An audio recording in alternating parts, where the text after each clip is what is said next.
जय श्री कृष्ण। आज 700 heart challenge का 4th डे है। तो भगवत गीता का भी 4th श्लोक है और मैं भगवत गीता बैठ के ही पढ़ूंगा क्योंकि मम्मी मना करती हैं कि बैठ के ही भगवत गीता पढ़नी चाहिए। अत्र सूरा महाश्वेशा भीमा जूनानशासा युधि युधुधाना विराट श्रेषा द्रुप सरित महारथ। इसका हिंदी अर्थ है, यहाँ बड़े बड़े शूरवीर हैं, बहुत बड़े बड़े धनुष हैं तथा जो युद्ध में भीम और अर्जुन के समान है। युयुधान राजा विराट और महारथी द्रुपद भी हैं। व्याख्या है इसकी। जिस अत्र सूरा महाश्वेशा भीमा अर्जुन नासे युधि, जिनके बाण चलाए जाते हैं, फेंके जाते हैं, उनका नाम इसरास अर्थात धनुष है। ऐसे बड़े बड़े धनुष हैं जिनके पास वे सभी महाश्वेशा। तात्पर्य है कि बड़े धनुषों पर बाण चढ़ाने एवं प्रतिज्ञा खींचने से बहुत बल लगता है। जोर से खींचकर छोड़ा गया बाण विशेष मार करता है। ऐसे बड़े बड़े धनुष पास में होने के कारण ये सभी बहुत बलवान और शूरवीर हैं। ये मामूली योद्धा नहीं है, युद्ध में भीम और अर्जुन के समान है। अर्थात बल में ये भीम के समान और अस्त्र शस्त्र की कला में अर्जुन के समान है।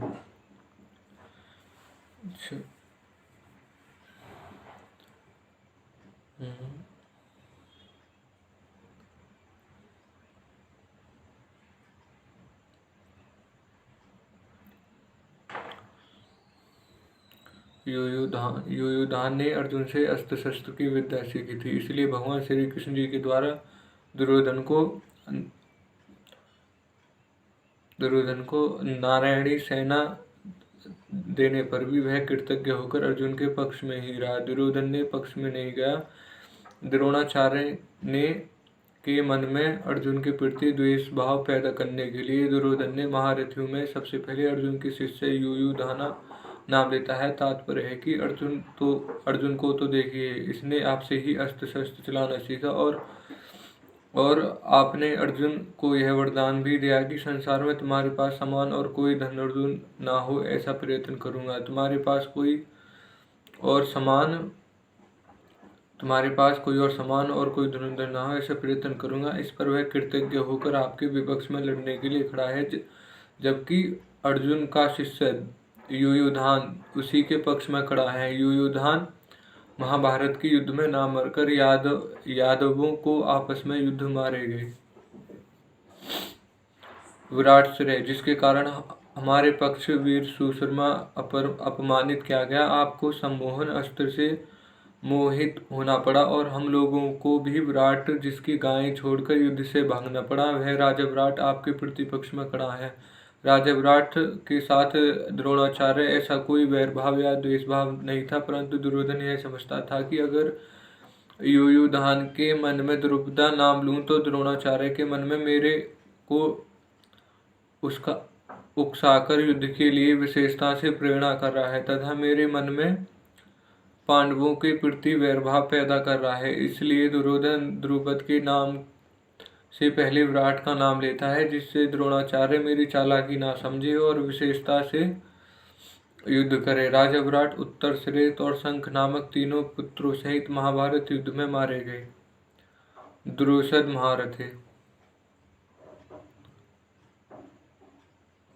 महारथे, आपने तो द्रुपद को पहले की मित्रता याद दिलाई, पर उसने सभा में यह कहकर आपको अपमानित किया कि मैं राजा हूँ और तुम भिक्षुक हो, अतः मेरी तुम्हारी मित्रता कैसी तथा वैर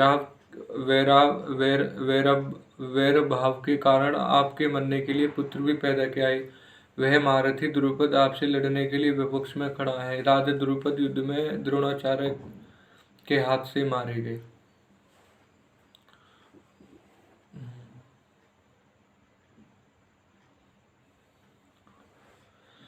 भाई इस श्लोक में जो कौरव पुत्र दुर्योधन है वो क्या कहना चाह रहा है कि वो पांडवों और जो उनके गुरु थे द्रोणाचार्य, उनके बीच में ना वे द्वेष भाव, मतभेद और शत्रुता, मतलब सारी नेगेटिव चीज पैदा करना चाहता है, क्योंकि फिर जो द्रोणाचार्य हैं वो युद्ध में अपनी पूरी ताकत से, पूरी बलपूर्वक उनसे युद्ध करें। और इस युद्ध में जो दुर्योधन है वो ये भी कहता है कि आपके मित्र जो द्रुपद हैं, देखो उन्होंने आपको मारने के लिए पुत्र भी पैदा किए हैं, वो ये भी बताता है। और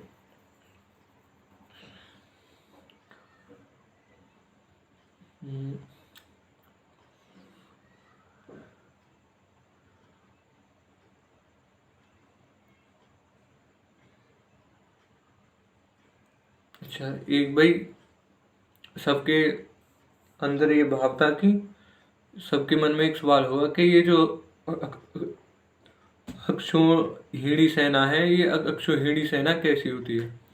तो इसमें अक्षौहिणी की सेना दे रखी है 19,800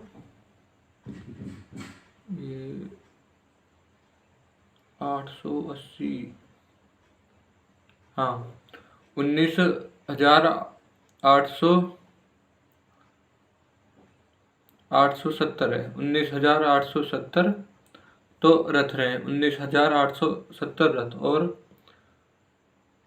19,870 रहे हाथी, 19,870 हाथी और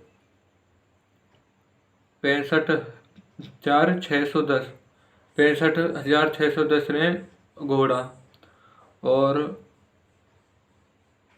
1,93,450 मतलब सैनिक रहे में जो पैदल।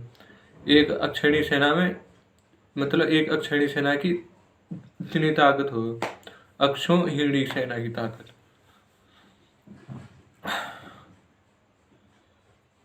वही पहले श्लोक में जो हो मैंने बता दिया, यूं ये शायद मेरे हिसाब से तो।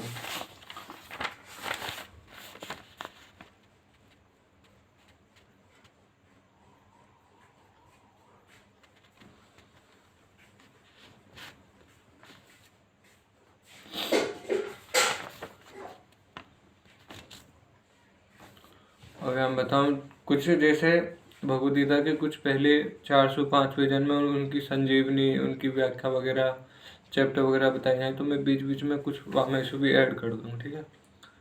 जो गज के मुख वाले हैं, भूतगण आदि के द्वारा सेवित हैं, कैथ और जामुन के फलों को द्वारा बड़े सुंदर ढंग से भक्षण करने वाले हैं, शोक का विनाश करने वाले हैं और भगवती उमा के पुत्र हैं, उन विदेश्वर गणेश जी के चरण कलमों में मैं प्रणाम करता हूँ।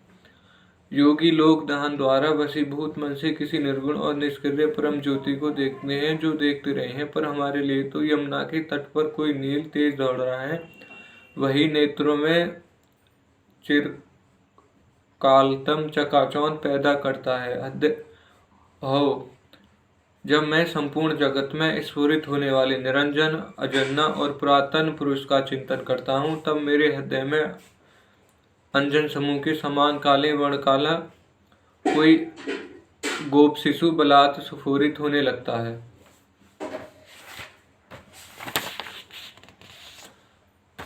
कर्म, ज्ञान, वैराग्य और भक्ति से रस से परिपूर्ण इस करुणामय गीता की भली भांति उपासना की जाए, मनन किया जाए, अर्थ को गहराई से समझा जाए, तो यह भगवान श्री कृष्ण की कृपा प्रदान करने वाली है। साधकों को द्वारा उत्कंठा पूर्वक सदा बार बार पान की जाने वाली गीता को पदों का मार्मिक अर्थ दिखाने वाली और इष्ट देव के समान कल्याण प्रदान करने वाली यह साधक संजीवनी निरंतर वृद्धि को प्राप्त हो।